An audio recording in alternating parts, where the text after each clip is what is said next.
Several things are apparent when one reviews Jefferson's notes on the state of Virginia with an eye towards cataloging his assumptions about slavery and race. First, one sees in the notes a genuine discomfort with the institution of slavery, a willingness to acknowledge that slavery on some fundamental level is violating core principles in the new American nation. At the same time, it is impossible to miss Jefferson's intense racism in this text. And so we perhaps approach a contradiction.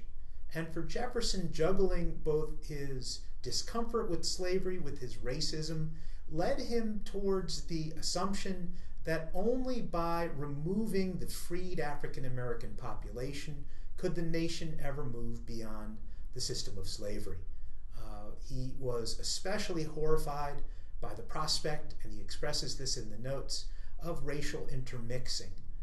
But here we have to marvel at the level of contradiction in Jefferson the man. We now know from recent scholarship and science that Jefferson was engaged in a very long-term relationship with one of his slave women, Sally Hemings, whom he had inherited through his wife's family. We know that Sally Hemings bore a number of children to Jefferson, and so this individual who seemed to be horrified by the prospect of racial mixing was himself involved in it. And this just leads us to puzzle over what might really have been going through his mind when he wrote throughout his life the comments in which he is fearful of racial mixing. Was it a measure of guilt? Was it a measure of sadness that he had children that he could never do the right thing by, given his seriousness as a parent with his legitimate white family?